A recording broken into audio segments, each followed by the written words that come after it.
Okay. This is what we are going to do today. Text and discourse. We went from words and their meaning, looking at word meaning in isolation, how words relate to each other, how words form relationships with each other, hyponymy, synonymy, and so on. And then a cognitive perspective on word meaning, prototype theory. From there, we went to sentence meaning last week, looked at sentence meaning, propositions, a way to analyze sentence meaning. So we looked at arguments and predication, Max and the apples, you hopefully remember this. We looked at semantic roles, so the roles that different noun phrases play within a sentence, agent and theme, and so on. We went on then to look at utterance meaning, okay, concepts related to the meaning of utterances. So language in context, different from language out of context. And looked at different concepts, how to analyze utterance meaning.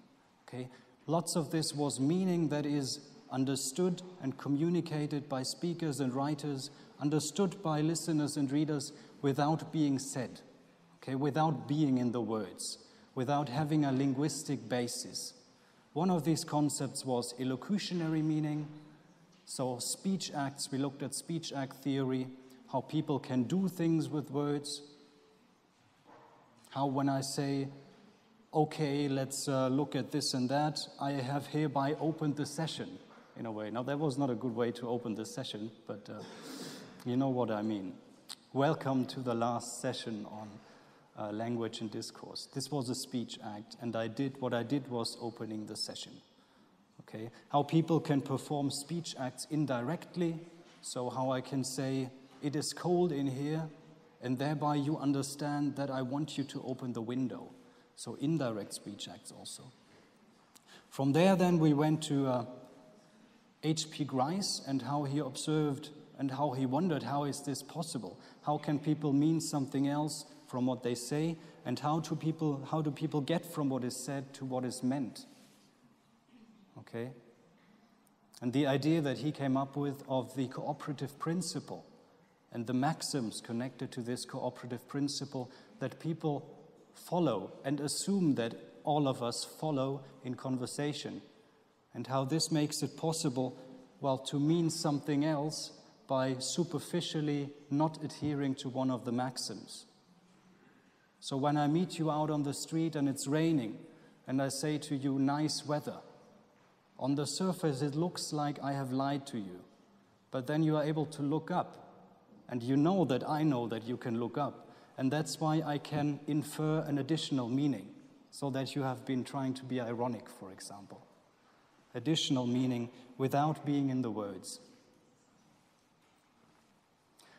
And the last step then, last session, towards the end of the session, we took a look at a cognitive theory that took Grice as a kind of a basis, heavily criticized it,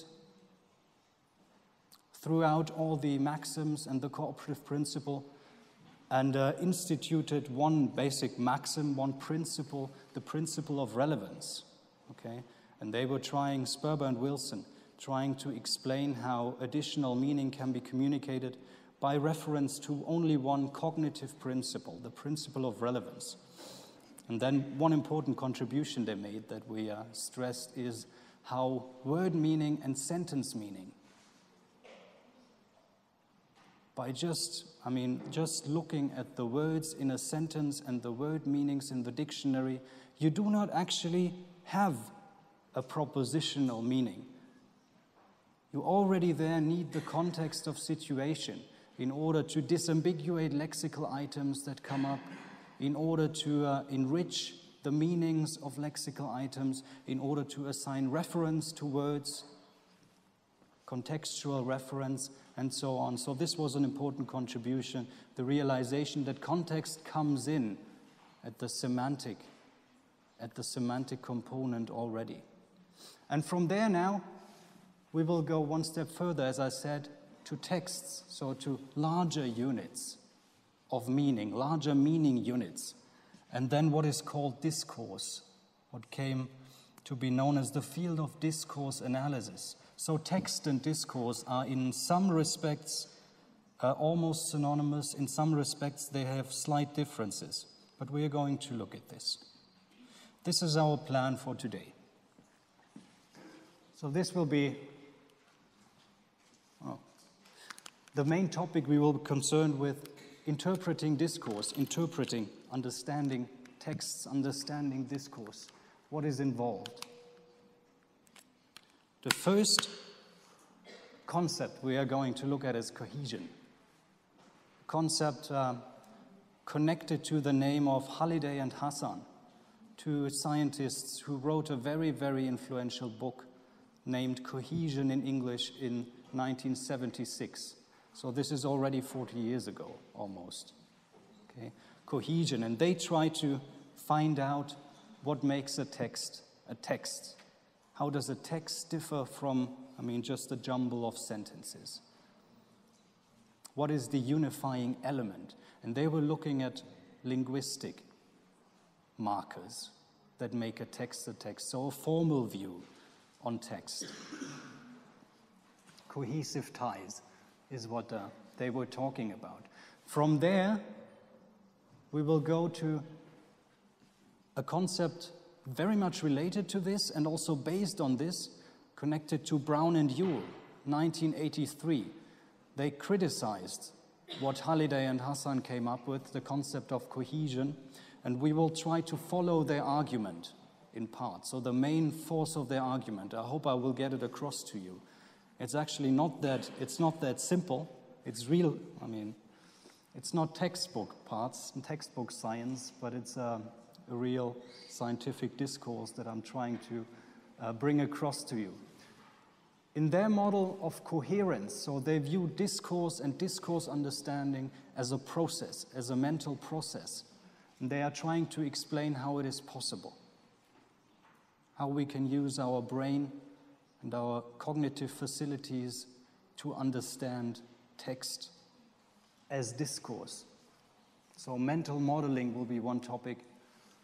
Representations of world knowledge, something that came in last session already. So world knowledge comes in to understanding utterances, and it also comes in, of course, to understanding larger units, texts. But how does this look? What are representations of world knowledge? Top-down and bottom-up processing. Okay, from there then, we will look at a separate route, a separate component of discourse analysis, the analysis of spoken discourse, conversation analysis. It's in a way a separate field of inquiry, but it's very much related in its basic concepts to what we are going to look at, to coherence, cohesion, Brown and Yule. But we are going to look at the items that make it unique. Okay, so the concepts that are unique to conversation. It's quite different, actually, from written language, if you look at it closely.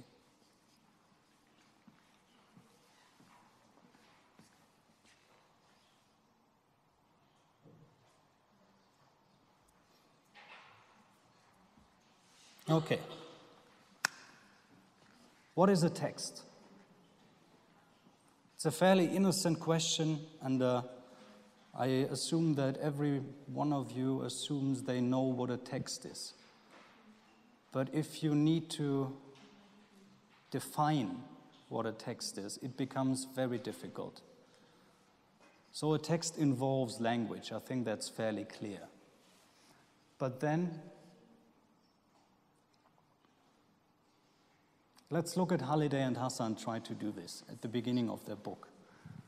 A text, they say, is a unit of language in use. Okay, so you don't have something like an abstract text. A text is always something that occurs when somebody wants to communicate something to somebody else. So last time when we looked at sentence meaning, this was about an abstract notion. Okay, I mentioned system sentences. So propositions and sentence meaning, you don't need to have these sentences occur in a text in order to talk about propositions, for example. But when you talk about text, you talk about language in use. That's one thing. A text, they say, is not a grammatical unit like a sentence. It's not a grammatical unit. Okay, a sentence has a certain internal structure. A sentence is made up of smaller parts. A text is different in nature from a sentence. A text is not a unit of form, they say, but a unit of meaning. So a sentence is a unit of form, in a way. A text is a unit of meaning. A text is not defined by its size. So you can't just say, if you have a large enough chunk piece of language, then it's a text. No, this doesn't work. Even very small pieces of language can constitute a text. So for example, I would say the minimal amount of language you need is a letter, like a P on a sign at a parking lot. This would constitute a text. It's a very small text, but still. A text, they say, is not something that is like a sentence, only bigger. Okay, so it's not something like a super sentence, in a way that a sentence can be made up of clauses, where a clause is basically, I mean, if you put clauses together, you get a sentence. This doesn't work. A text does not consist of sentences, they say, in the same way that a sentence consists of clauses. But a text is realized or encoded in sentences. So they say a text is a different thing by nature from a sentence. And this is an observation they make, very important one. We insist, humans, us, communicators, insist on treating any passage as a text if there is even the remotest possibility of doing so. And this already points in the direction that the criticism of Brown and Yule that we are going to be looking at is going. So we insist on interpreting any passage as text if there is even the remotest possibility of doing so.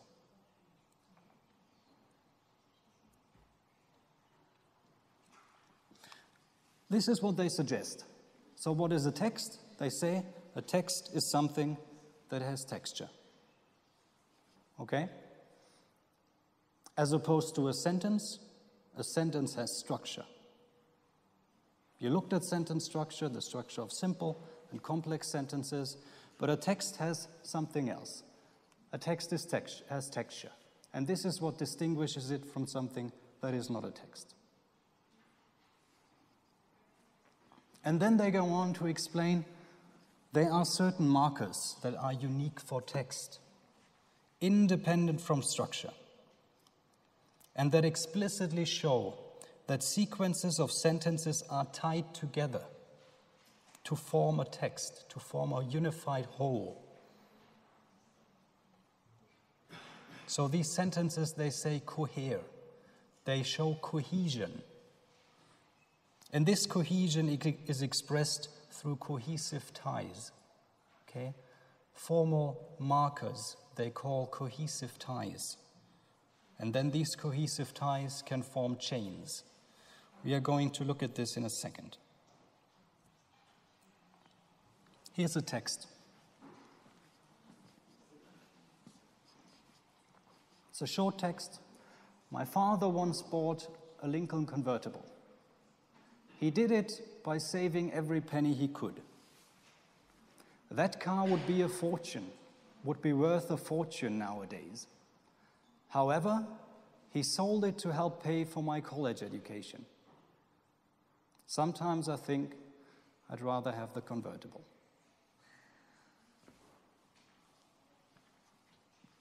So let's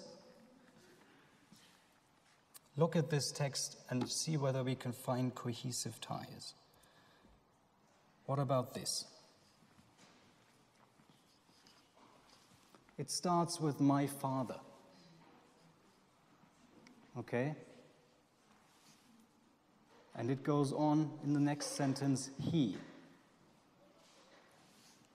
He is mentioned again. And then in the fourth sentence, again, he. Okay? What do these have in common? These 4 items.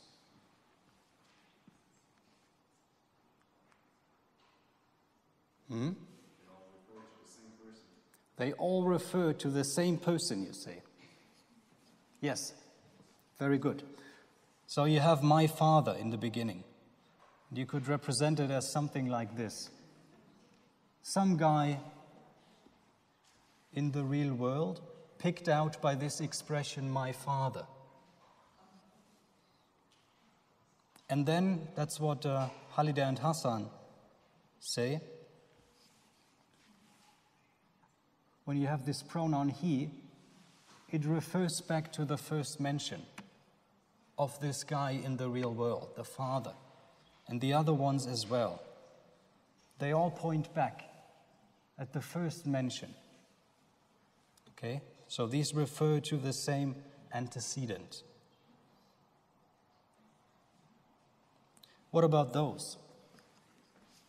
A Lincoln convertible, that car, it, and the convertible. Much the same, okay? It's a different referent, a different thing out there in the world. A Lincoln convertible, and then there's subsequent mentions of the same thing. And Halliday Hasan say they all go back to the first mention.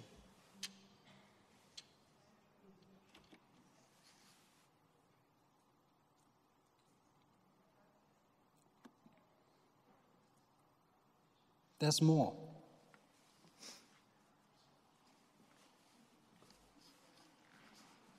So we have bought, my father bought, saving every penny, worth a fortune. He sold it to help pay. Okay? These words are all related. You could say they form, in a way, a semantic field, and it's all connected to money. So Halliday Hasan say these relationships the words have with each other, they give rise to cohesion. There's words like this: once, nowadays, sometimes, which give a kind of a time frame. So structure this piece in terms of then and now. Also the verb tenses. We have past tense here, past tense here, past tense here, past tense again, and here we have present tense.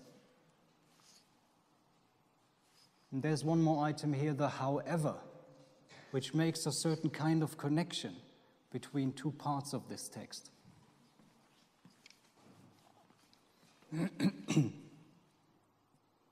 So these are cohesive ties. This is a list. We are going to look at each of those in detail, but this is the list that Halliday Hasan proposed to organize all the possible cohesive ties. They make lots of subdivisions, and it's a very, very detailed view. We are going to look at this only superficially. So one means of creating cohesion, they say, is a reference, okay? And especially this here, co-reference, items in the text that refer to the same thing. Something very normal. You have this all the time. So you don't mention something again once it has been introduced. You will all find out about this when you write your written comm essays in a few semesters. Then you will be dealing with how to produce texts, and hopefully you will remember some of the things that we are talking about. Conjunction. So conjunction relationships, they say, give a text cohesion, although in a somewhat indirect way. So you have something like this, the however or a but here, which link parts together. Substitution. You cannot only have pronouns, but you can also substitute items by other ones. okay, by things like the red one to refer to the red shirt. Journalists do this all the time when you read about, I don't know, certain politicians.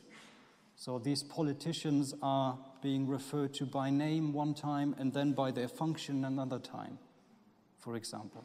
So this would be substitution. And then ellipsis, when there's really nothing, but the, substituted item must really be imagined. The younger brother was very outgoing, but the older wasn't. Okay, there's something missing. And then lexical cohesion. This is maybe the broadest category. I just got myself a new Audi. The car was quite expensive. Audi and car. This is where, the semantic relationships come in that we have been talking about. We need to take a closer look, though, at reference. So Halliday and Hasan make a very important distinction, a distinction between endophoric and exophoric reference. It sounds complicated, but the distinction is basically there's items that refer to something that is in the text. So, for example, the pronouns we looked at, this is endophoric reference. Okay, when you have he, and it refers to an antecedent called John. This is called endophoric reference. John himself, though, refers to something in the real world, refers to something outside of the text, and this they call exophoric reference. Okay? Endophoric reference is subdivided into two versions. It comes in two versions. One version is much less important, cataphora. This is something you don't find all that often. It's this case where something is being referred to first by a pronoun before being introduced. Okay? He was on his way to school. John hated Mondays. So the he comes up before John is being introduced. This is called cataphora. And the more common thing, anaphora, where you first have John introduced and then referred back to.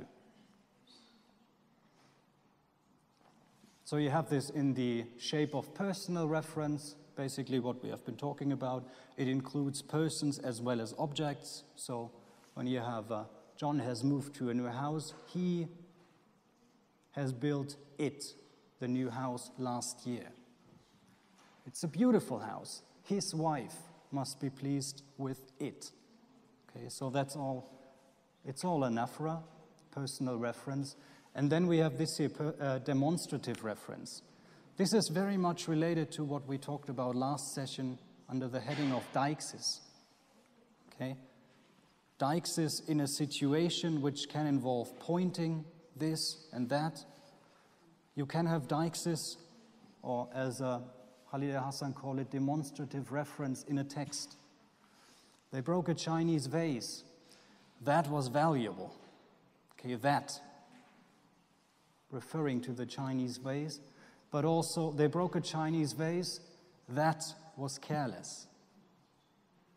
And I think you would all agree with me that these two that's do not refer to the same thing. Okay?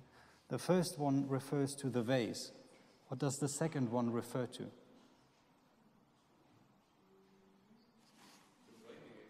The breaking.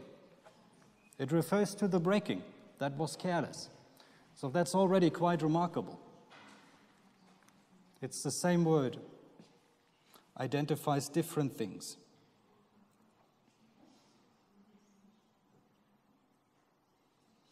Substitution and ellipsis.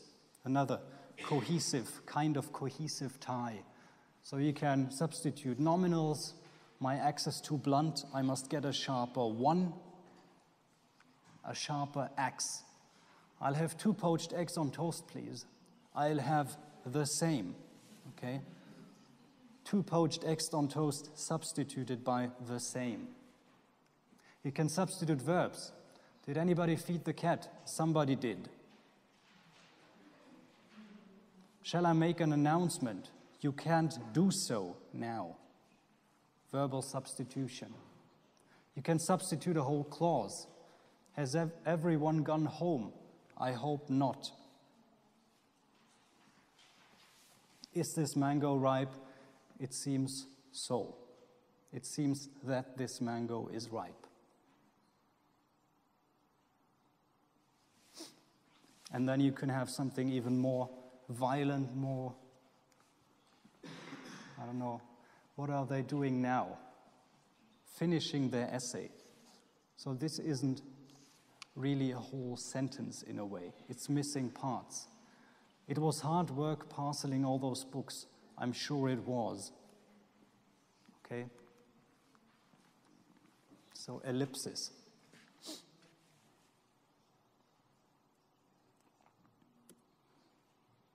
Then again, a closer look at what these conjunctive relationships are and what kind of markers they involve. So things like this.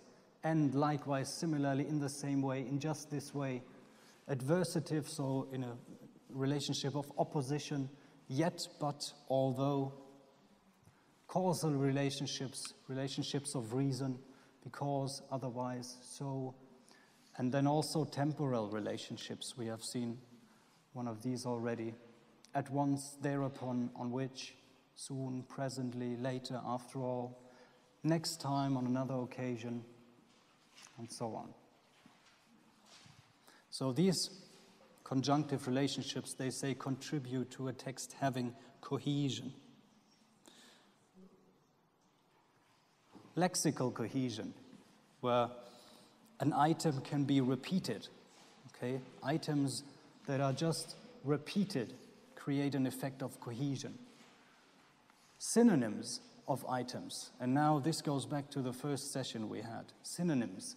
The mentioning of synonyms creates cohesion. The mentioning of hypernyms, like daffodil and flower, creates cohesion.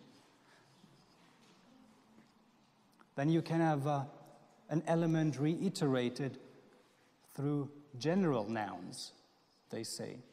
So, for example, when you go back to the journalist example, you can always, refer to a politician that you have introduced as the man, okay, or the person. So general nouns, people, person, man, woman, child, boy, then things and objects, or stuff is not even countable, so countable mass, stuff. The business, the affair, the matter, or something abstract, the question, the idea. I'm always talking about the concept, for example. When I say the concept, okay, this is something in this area.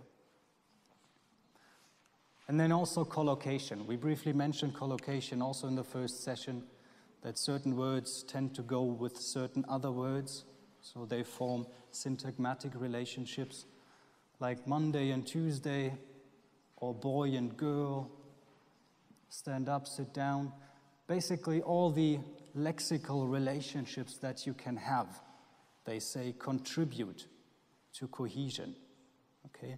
If the words in a paragraph have semantic relationships, then the text appears to be cohesive.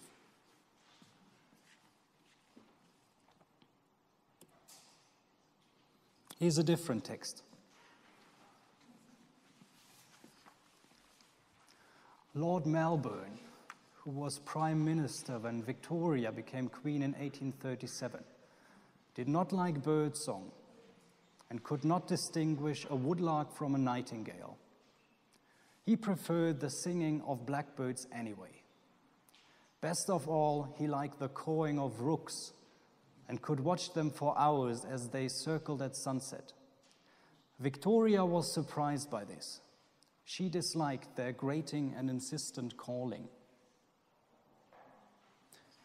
So by using the colors that you don't actually see very well, not sure why this is, these three colors that I'm using identify three separate chains, cohesive chains. One is started with Lord Melbourne, okay, who is then mentioned here again as Prime Minister, referring back to Lord Melbourne. Then here something, an ellipsis. This again is Lord Melbourne, okay? He's just not there. Then he, and so on. So this is one chain. Lord Melbourne, started by this first mention. Then we have the second one, Victoria, Queen. Again, Victoria, so this is just a repetition. And then she, an anaphora, second chain. And then we have a third chain, which is in a way less clear. Okay, we have birdsong, we have woodlark and nightingale, so these are related, lexical cohesion. The singing of blackbirds, the cawing of rooks, so these are all different kinds of birds, okay, with different kinds of songs. Birds circle, this is something that birds can do, birds circle. Other animals don't usually circle.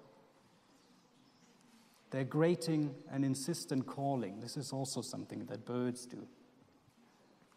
Okay, so we can identify 3 chains of cohesive ties that make this little paragraph textual, that give it texture.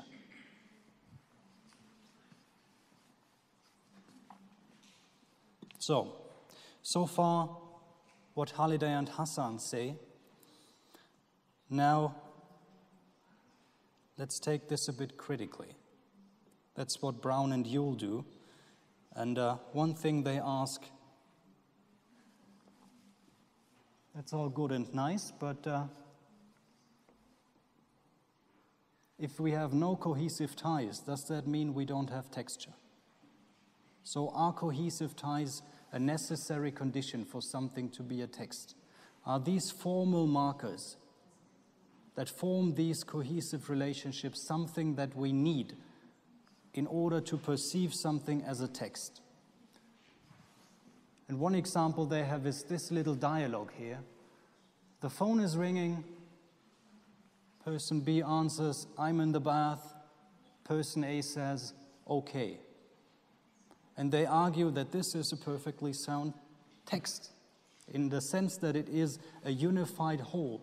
We can understand what is going on here. Okay? But there are no cohesive ties whatsoever. So there's no anaphora involved.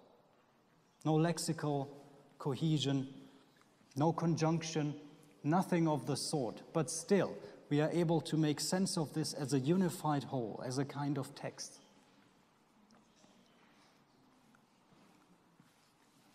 One way of making sense of this would certainly involve speech acts, illocutionary meaning. Maybe we should try this. What would you say is A doing when he says, the phone is ringing? And it helps if you look at B's response. How does B take this? How does she understand what A says? What is A doing? A wants him to get the phone. Okay, A wants B to get the phone. So a request. B understands A as making a request to get the phone. What does B do? I'm in the bath.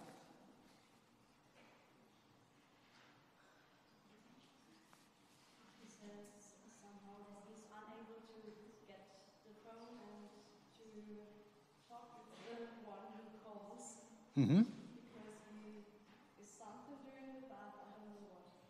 So B states that she is unable to comply with the request. Yes. And she's giving a reason. I'm in the bath. Okay. And then what is A doing in the last one, in the last line? Probably he understands and gets the phone himself, I don't know. But he understands what he is saying. She accepts B's action of stating that she can't comply and undertakes to get the phone. Okay? He says, okay. So this is what we all, I would say, understand. A requests B to perform an action, B states a reason why he or she cannot comply, and then A undertakes to perform the action himself. So no cohesive ties, but still we have a clear sense of a unified whole.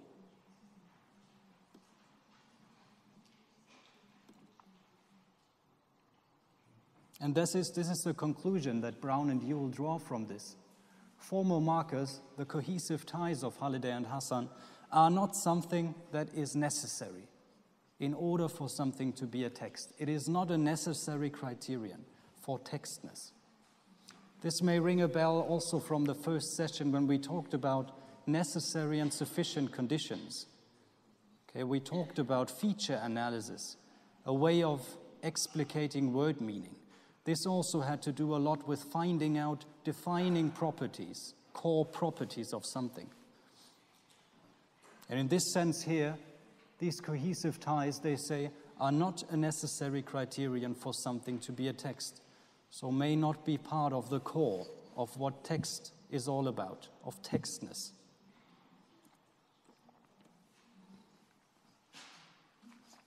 Second question they ask themselves, if you have cohesive ties, do you automatically have a text? This is the example that they give. My father bought a Lincoln convertible. The car driven by the police was red. That color doesn't suit her. She consists of 3 letters. However, a letter isn't as fast as a telephone call. And the argument is now, they say you seem to have cohesive ties in a way. But I think most of us wouldn't be able to create something in our minds that make this meaningful. It's very difficult to see this as a meaningful unit. It's not a text. Okay? Even though there seem to be the same kind of markers that we had when we looked at the text about the Lincoln convertible and the father. It's an argument that I don't find particularly convincing, I must say. And that's why I put this into brackets, because what Halliday Hasan say is really that you don't just need to have the words, so the formal markers, they need to form a relationship. Okay? They say these markers create presuppositions that need to be satisfied. Another topic we dealt with last session, presupposition. Okay? These markers create presupposition, a presupposition that needs to be satisfied by another element. And in this case, this Lincoln convertible doesn't satisfy the presupposition for this cohesive tie. That's why I don't find this argument very strong. So what they say is that because of this, formal markers, cohesive ties, are not a sufficient criterion for texture, for textness. So even if you have them, it might be that something is not a text. As I said, I would not subscribe to this, but that's what they say.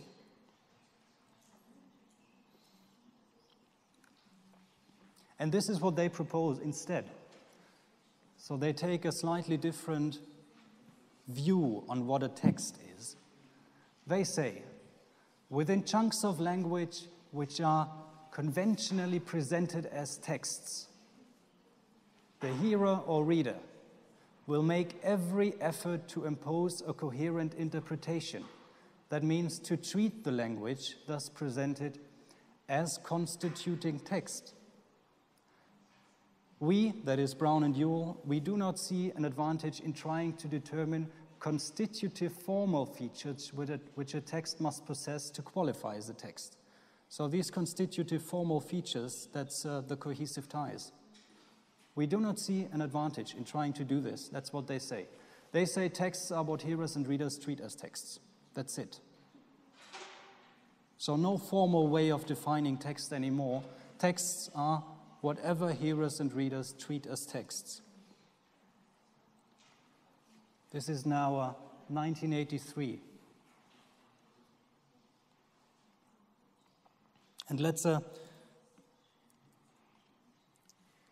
retrace the argument they have against Halliday Hasan's approach. Okay, so back to Halliday and Hasan for a second, and their way of talking about reference and how it creates cohesion. We have this example here. It's a made-up example from Brown and Yule. So Brown and Yule make this up specifically to argue against Halliday Hasan's way of explaining this. Kill an active plump chicken. Prepare it for the oven, cut it into 4 pieces, and roast it with thyme for 1 hour. So Halliday and Hasan would say, the cohesion here, it lies in the continuity of reference, whereby the same thing enters into the discourse a second time, a third time, and so on. Each occurrence, they say, is linked to all its predecessors up to the initial reference. Okay, so we have something like this. According to Halliday and Hasan, we have a chicken, and then we have it mentioned again, we have it mentioned again. An active plump chicken, and again. Do you see a problem?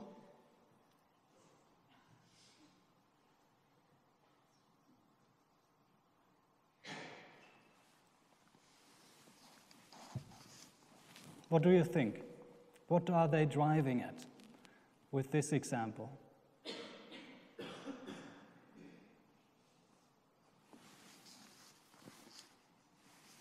You kill an active plump chicken. Prepare an active plump chicken for the oven. Cut an active plump chicken into pieces and roast an active plump chicken for 1 hour.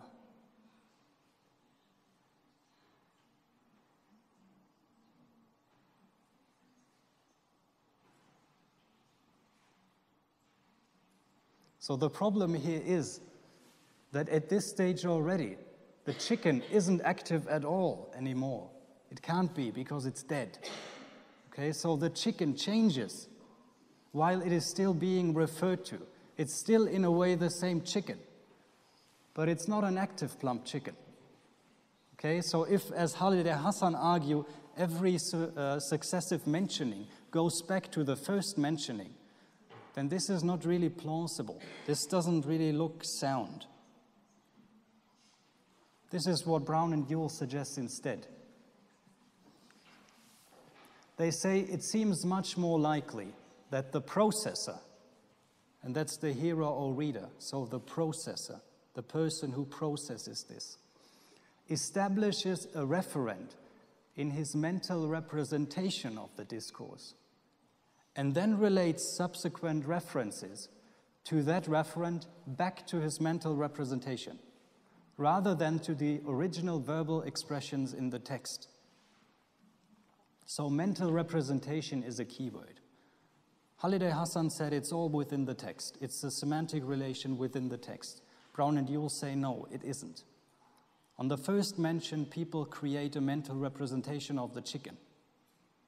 And every subsequent mention of this, they relate to this mental representation. They stress that we need a model of processing, of language and discourse processing that allows entities to accumulate properties or to change their state as discourse progressive. So once the chicken's dead, it's a different chicken. Once you hacked it into 4 pieces, it's a different chicken. And this is what it would look like in their model.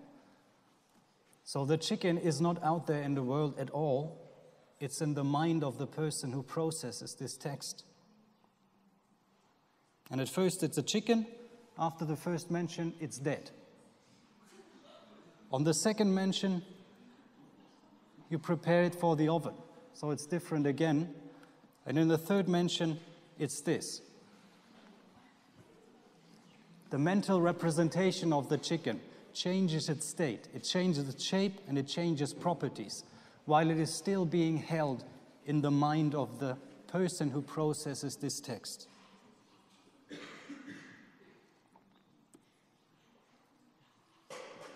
So, whereas you could say that Halliday and Hasan see a text as an object, as a linguistic object, very special object though, Brown and Yule make a change and treat discourse as a process. Okay, text understanding, language understanding as a process. and they introduce a new concept, the concept of coherence. So they still acknowledge the concept of cohesion, but they say it's neither sufficient nor necessary for something in order to be a text. It just helps. The cohesive ties in a text point to underlying coherence. And then this coherence, in the process of understanding a text, readers try to create a coherent mental model, which is nothing else from an interpretation of what they think a text is about. So readers create coherence. It is not something that is found inside a text. It is not a property of a text. It is a property of the processing that is being done by human readers or listeners. And then a reader's or listener's assumption of coherence, so they talk about assumption of coherence, is based on three things. Linguistic knowledge, and here all the things come in that we have talked about already. So word meaning, sentence meaning, syntactic meaning, grammatical meaning. The linguistic knowledge, so what is there in the words, in the sentences. But then contextual and socio-cultural knowledge. And we are talking about, in a second, what this looks like, so how people model this kind of knowledge. Contextual and socio-cultural knowledge, schemata and scripts, and certain pragmatic principles. They talk about the principle of local interpretation, the principle of analogy. So basically, the principle of analogy is interesting. It says, whenever you encounter something, process it in the same way as you did last time. Assume that everything stays the same unless you, find counter evidence. And then relevance comes into this.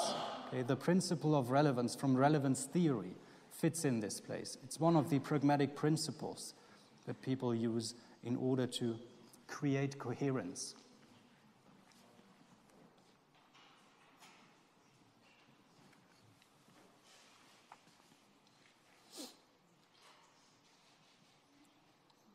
Mental modeling. So this, I think, is a good way of making more clear how this works. And it gives, I think, a very good idea of what I do when I have you read a text that I've written. Okay, you might have seen this before, but let it work again. Tom was on his way to school last Friday. Who is Tom?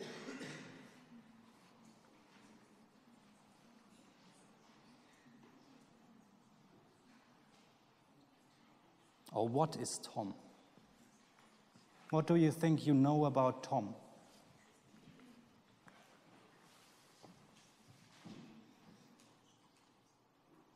Mm-hmm. Still has to go to school, so obviously a child. So obviously a child, you say. Okay. So that's the mental representation you got.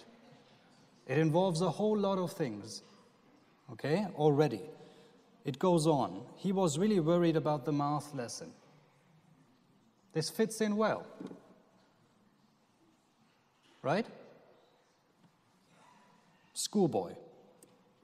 Last week he had been unable to control the class. Does this fit in? So who is John? Or what is John? A teacher, okay? So controlling the class is something that a teacher does. And now he's a teacher. Okay, it goes on. It was unfair of the math teacher to leave him in charge.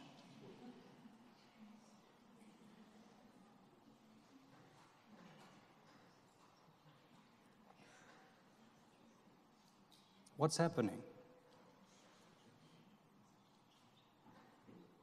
Who is John?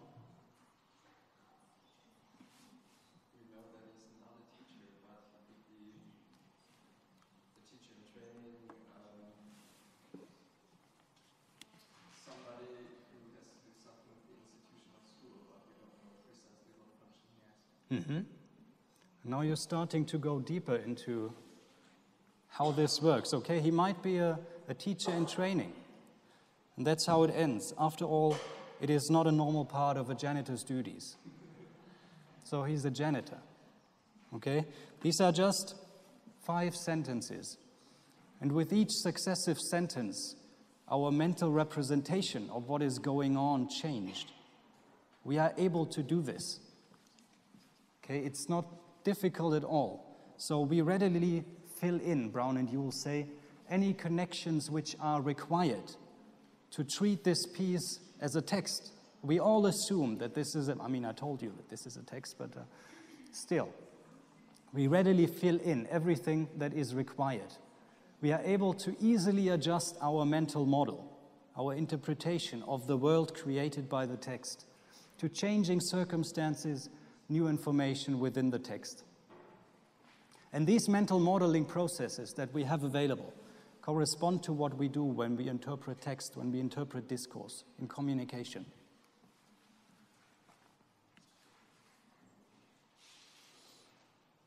So we just had this piece where we have the first sentence first and then the second sentence. This is something you have all the time when you read a text. Okay, a text starts with something and then goes on line by line, sentence by sentence. A text cannot communicate everything at once. It's not possible. Whatever the text wants to communicate must be linearized by the one who has written it. Okay? And here this idea comes in, bottom-up and top-down processes. So the idea is that when we process text, there's 2 main processes we have available. One is from the bottom up. We read the meanings of the words and the structure of a sentence, form a composite meaning on the basis of linguistic structure. This is what we certainly do when we begin reading a text. We need to build up something. But from that moment on, we have something available from the top down. Okay, we have context always available already, and the composite meaning of the sentences before, which lead to a prediction of what the next sentence will mean. So top-down processes coming from all the knowledge we have already available, like in our case about John. And then we have incoming linguistic data when we read the next sentence and build up the sentence meaning.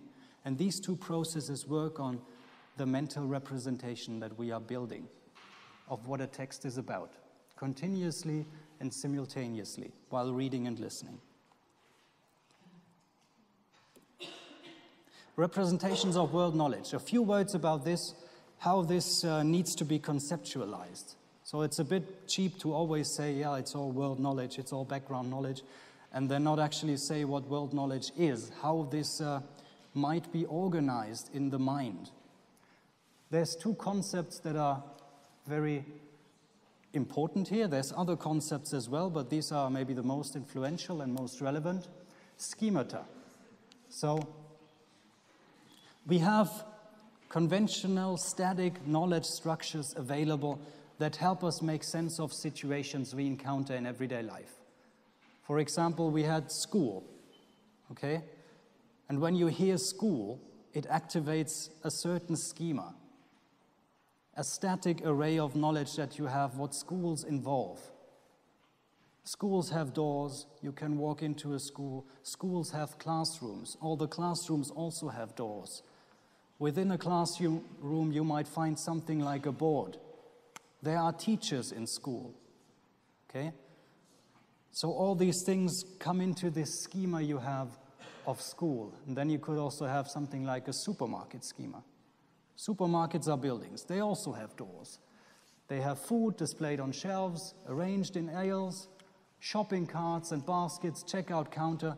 So when I talk about a supermarket and suddenly I mention a shopping cart, you wouldn't be at all surprised, because you know this type of thing occurs in a supermarket. And then you have something else, scripts. So as I said, schemata are static arrays of information. Scripts are more dynamic. So a script involves a series of conventional actions that take place. And in a supermarket, what you do is shopping, and the shopping you do almost certainly involves a script you have available. So you know what you do when. First, you might want to get a shopping cart. Then you enter the supermarket, you enter it through the door, you walk through the shopping area, you put items in your cart, then you walk to the counter, you wait in line because you know what it involves, what you are expected to do.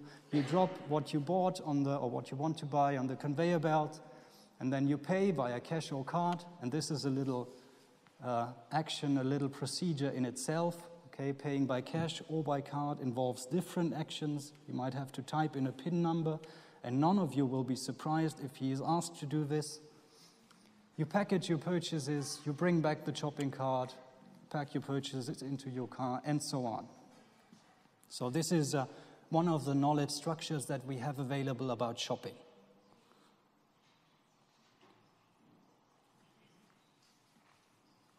Similar thing about restaurants. Restaurants have tables and chairs, a wardrobe, a waiter, possibly a bar. So that's the schema, the restaurant schema you might have. And then a restaurant script. You enter the restaurant, you look for a free table, you drop your code at the wardrobe. You sit down at a free table, not at just any table. You wait for the waiter to bring you the menu, then you order drinks, possibly food, so drinks and food. You consume whatever you ordered. You try to get the waiter's attention and ask him to bring you the bill. You pay the bill to the waiter and might want to leave a tip on the table. If you have been to other countries, you might realize that this is not always exactly the case. Okay, so this paying directly to the waiter, for example, is something that rarely happens in America. When I was in the USA and I tried to do this according to the script I had available from my German experience with restaurants, it didn't work. They wanted a credit card, most of them at least. And then also with the tip it was different. The amount of tip was different, so I had to adjust my script in a way. So it's something conventional. It's something we learn, these types of knowledge structures. And then this is how this helps us in interpreting discourse. So now we know why when Mary says, the text says that Mary got some picnic supplies out of the car, why we are not surprised when suddenly the beer is mentioned.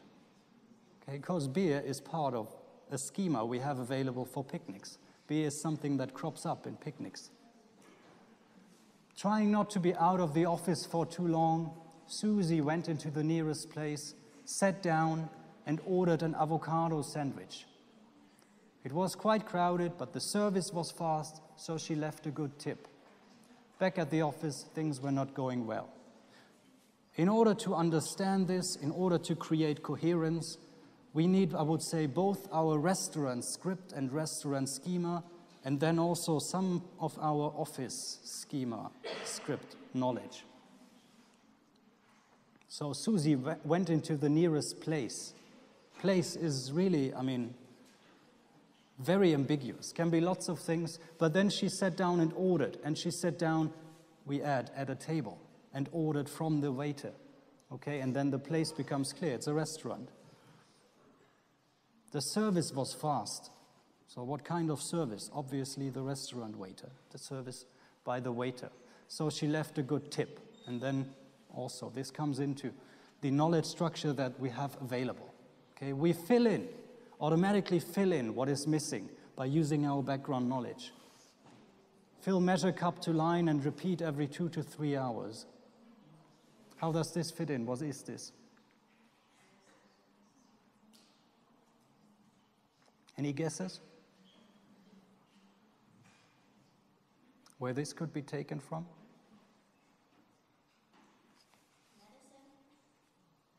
It's what you find with your medicine. Fill measure cup to line.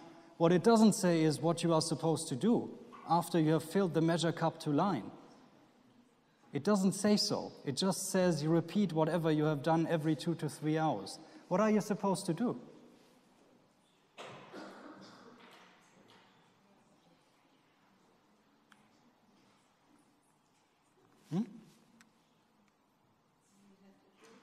Oh, you have to drink it.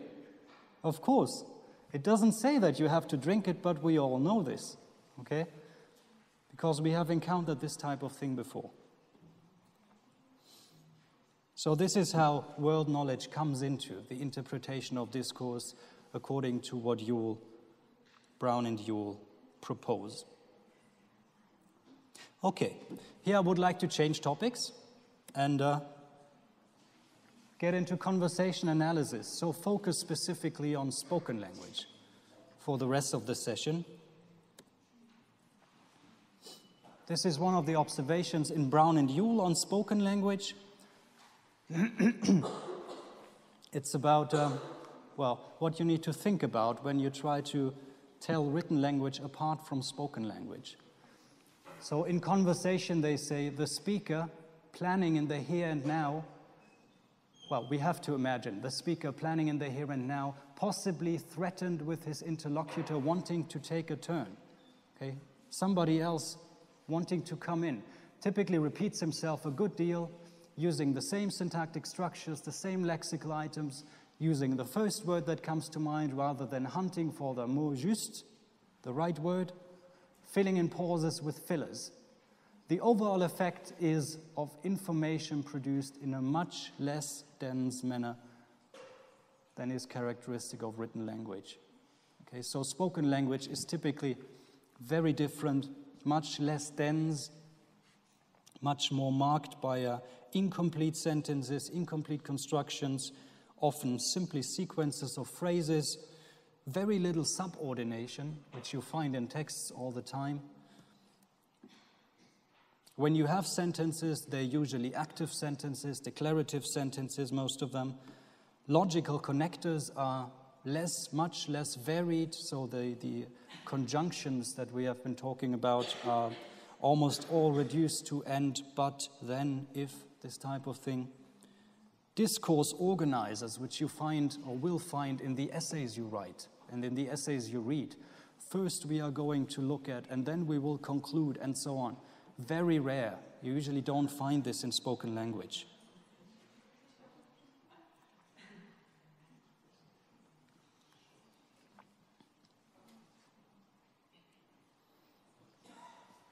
Yule actually proposes a concept called speech event that he says is very helpful and necessary when you analyze spoken conversational data. This is a transcript of a very short interaction. Okay, so that's another thing. Spoken language is not very easy to analyze because once it's spoken, it's gone. And then, of course, you can record it, but then referring to a recording is very, very cumbersome. What you need to do is actually transcribe the spoken data. So put it into written form. And then this involves a whole lot of problems and a whole lot of difficulties because lots of information inevitably is lost in the process of transcription. So all the features of the voices of these two persons here, in this case, they haven't been transcribed in any way. There are ways of trying to preserve them, but usually lots of it is still lost. So pitch, volume, tone of voice, intonation curve, usually not everything is kept in the transcription, and it's almost impossible to keep everything. So that's what person A says. I'll be right there. Okay, these two things over here, 1277. 1277. Let's see, that's 2 pennies. I've got 2 pennies here. 70.25 is your change. Great. What is this?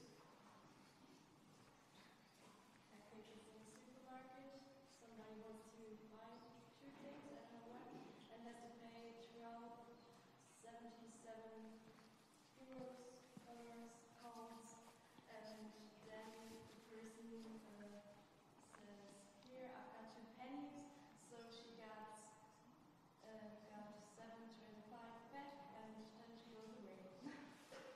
Nice. Okay. So this is how this thing becomes coherent. That's now it makes sense. Before you have that information and before you have understood the context in which this occurs, it's very, very difficult to make sense of these different utterances. Because most of what is going on here is not displayed in the on the linguistic surface. Okay, it's under the surface. Lots of it has to do with the context, the social relationships of A and B. So B is the person who sits at the counter. No, A is the person who sits at the counter, and B is a shopper. Okay, the participant goals. B wants to, buy something. He wants to pay and then get out of the store. And A is working there. He's the service in a way. And of course, then this also connects to schemas and scripts. So probably you knew this from a comparison you made to your own supermarket script.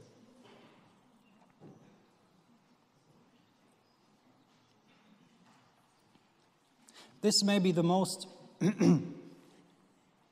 important concept when it comes to analyzing talk, analyzing conversation, turn-taking. So the most basic structure of conversation can be compared to a market economy. Okay? There is what is called a scarce commodity in a market economy. That's what everybody wants to have. And this is called the floor. Only one person can have the floor at a time. And when a speaker has the floor, so when he speaks, when he has the right to speak, we say that he or she takes a turn. Okay, and speakers usually do not take turns at the same time. This doesn't work. One person speaks, the person stops, and then the other person speaks. And then back again, and so on. That's the most basic structure. And being able to take part in such a conversation involves a whole lot of knowledge. It involves knowledge about what appropriate turn exchange points are. So recognizing when you can take the right to speak, when you can take the floor. These turn exchange points are called transition relevance points in conversation analysis, TRPs. In order to know how this works, you need to know how long appropriate pauses between turns should be. So how long a pause should be in order that you can jump in. In a particular social group, that's important because these things differ from one social group to another. And then how and if one may talk while somebody else is talking. This might be a possibility in certain contexts, in certain social groups, in others, not at all.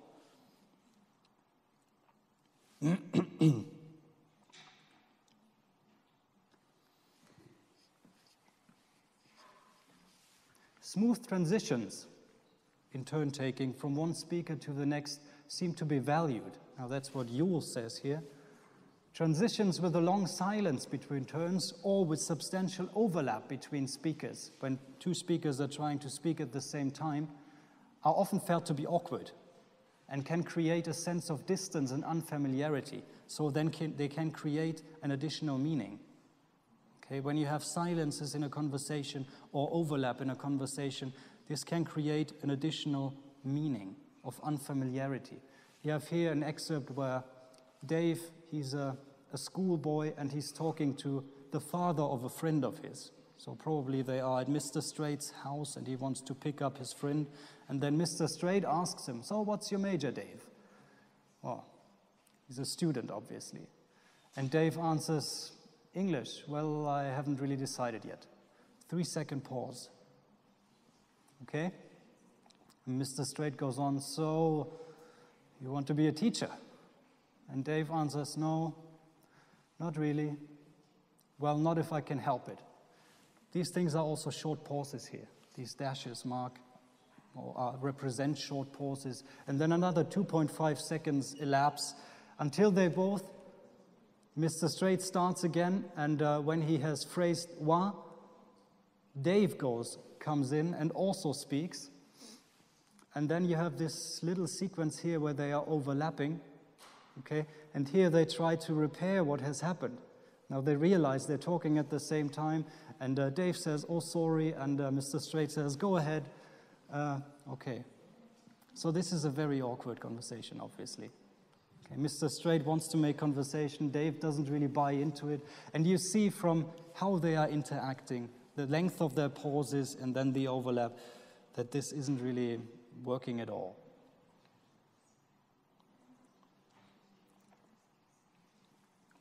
Overlap doesn't necessarily communicate unfamiliarity and strangeness. It can actually communicate the opposite. Okay, in this excerpt here, you have Min and Wendy, and they are talking about, well, obviously a very exciting topic. Did you see him in the video? Yeah, the part on the beach. Oh my God, he was so sexy. And this is said at the same time, okay? This is indicated here by them being on the same level, in the same position. So these two parts here are spoken at the same time. And all the waves crashing around him, yeah, that was really wild. Okay, and in this case, they are really finishing each other's sentences. This communicates that they are very much on the same, in the same way of thinking.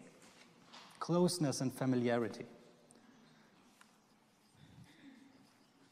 On the other hand, overlaps can be connected to competition for the right to speak.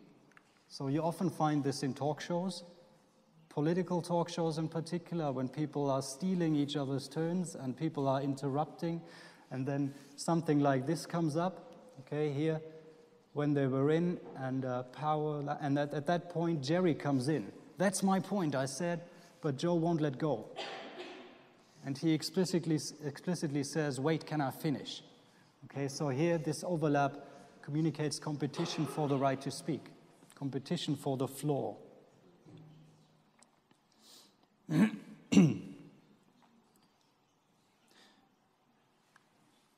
This I find fairly interesting. You can actually, there are strategies available when you are in a conversation and that you have the feeling that the pauses that are, well, necessary in this setting, in this conversation, to jump in are too short for you, or that speakers are too fast. Maybe when you're in a conversation with lots of native speakers and you have some problems, you need a bit more time phrasing what you want to say. Maybe you need longer pauses. Maybe you make pauses while you speak and you want to avoid that somebody is taking this opportunity to steal your turn and start talking instead. You can do something like this. Okay? You can try to avoid transition relevance places. You can try to avoid places where people are signaled that they can start. For example, everybody needs to make pauses when they are speaking. That's absolutely necessary because we need to breathe. Okay, we need to breathe at some point when we are speaking. We also need to think when we are speaking. The thing to do is you need to make your pauses in positions when constructions are not finished. Okay, like here. That's their favorite restaurant because and then you make a pause, you think about what you want to say, and everybody will know, okay, this construction is unfinished. I can't jump in. And strategically, all the time, okay, pauses not at the point where the construction is finished. For example, here. Don't make the pause here. Add another that. Okay, and everybody will know, okay, something else will come. I need to wait. Or another strategy, filling your pauses. So this speaker here, A, he makes the experience, well, that film really was, and then he makes a pause, probably needs to think about a word. And then when he goes on, the next speaker has already started. Okay, the next speaker wants to take his turn. And later on, what he does, this other, his later films were much more, really more in the romantic style, and that was why, blah, blah. So he's filling his pauses. He's using fillers like and and so on, in order to strategically avoid that the other speakers are jumping in. And again, this avoids creating TRPs, transition relevance places. Backchannel signals. That's something you get in spoken language, in oral communication. This is a phone conversation, exemplifying the type of thing that you get when you talk to somebody on the phone. This is especially important. I guess you all know the case where somebody, you are talking and the person isn't backchanneling. The person doesn't say anymore, and you are unsure whether he has dropped out. And you will ask, are you still there? Okay, this is what you get when you have an absence of backchanneling. Or when you are talking to somebody and the person doesn't nod every once in a while or say, then you get the feeling something's not right. Okay, so we need these. The absence of these little signals, noises, gestures, and so on that indicate that somebody is still listening, is receiving your message. When they are not there, this creates, well, additional meaning.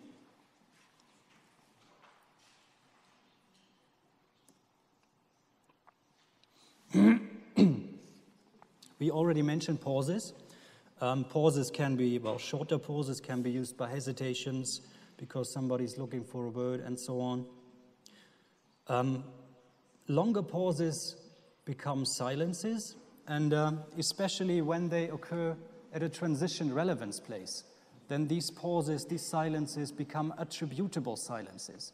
And that means they are the silence of a particular speaker. Like in this case here.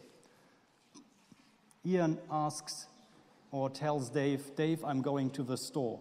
And Dave doesn't respond. And she goes on, Dave, waits again. And then Dave, is something wrong? And then obviously Dave hasn't been listening or something. What's wrong? Huh? Never mind. Okay, so this is an attributable silence on the part of Dave. And Ian obviously starts immediately to infer additional meaning. If somebody is silent in a case where you expect him to say something, this creates additional meaning.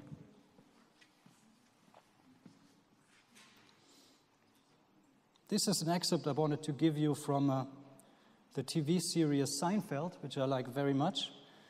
An observation about the length of pauses and the type of favor that somebody is asking. There's two types of favors, the big favor and the small favor. You can measure the size of the favor by the pause that a person takes after they ask you to do me a favor. Small favor, small pause. Can you do me a favor? Hand me that pencil. No pause at all. Big favors are, could you do me a favor?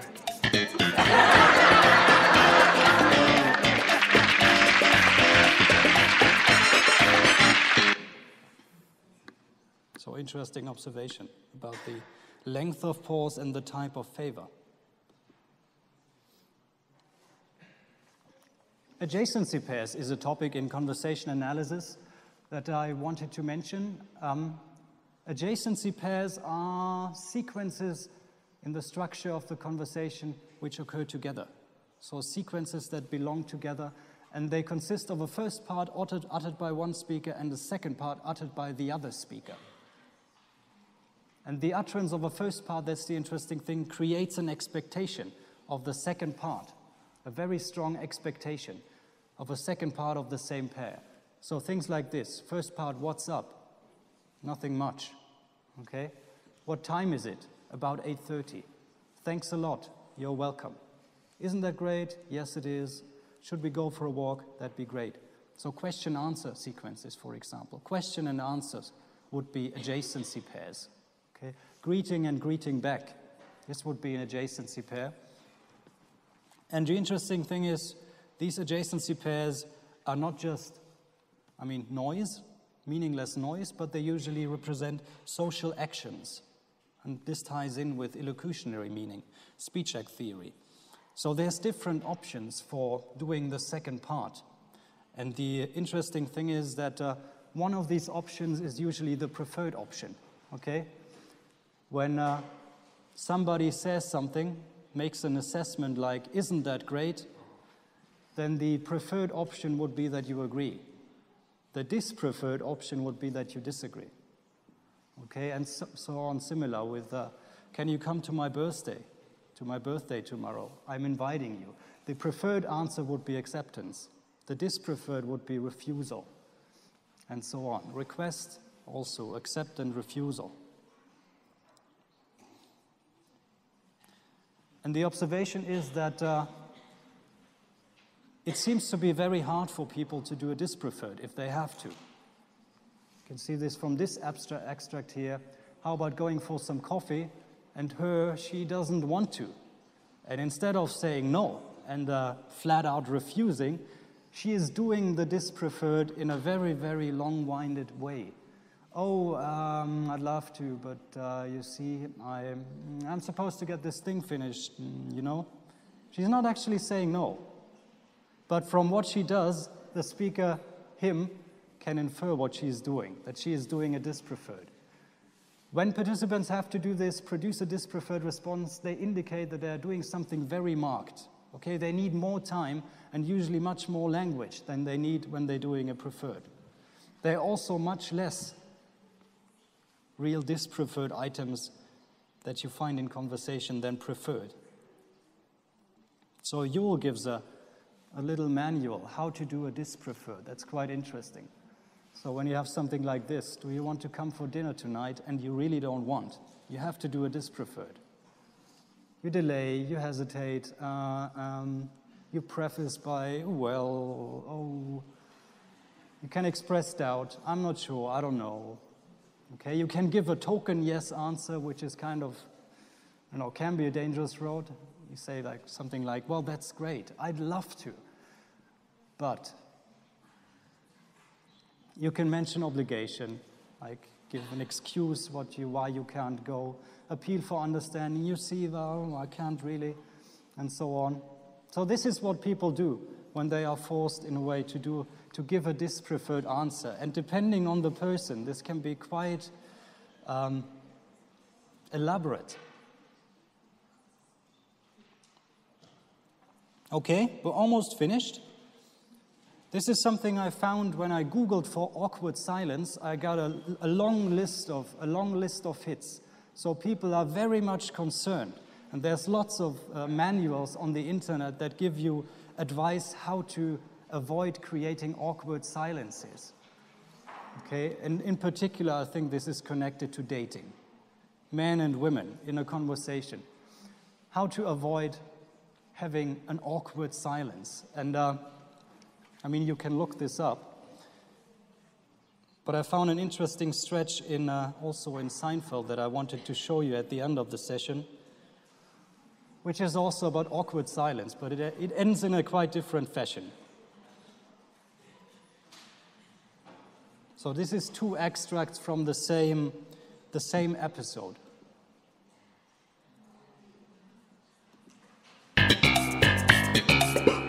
Oh, you're going to tell me all about George? Just remember when you see him tomorrow night to tell him that the waiter liked him. Really? Believe me. You know, I forgot how much fun it is hanging out with you. I know.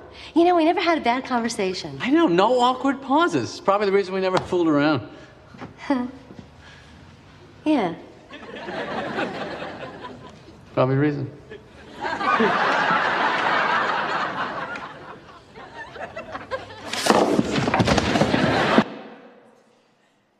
Oh, hi. Hi. I should, Sure. Yeah. Bye-bye. Who else you got back there? Look, there was an awkward moment in the conversation. It never happened before. You slept with Nina. What are you going to tell George? Nothing. And neither will you. So there was an awkward moment in the conversation, and that's what can happen. Okay, but usually it doesn't. Usually something else happens. Okay, that would be it for today. Text and discourse. Next session, we are going to have a repetition, so open questions. I would ask you to bring questions, so to not wait and wait until everything that you didn't ask yourself has been answered, but actually have questions. This is much more useful. And then we will try, so all the lecturers will try to clear up any things that are still unclear with regard to the web assessment, to make it, well, a success for you. Okay? So see you next week.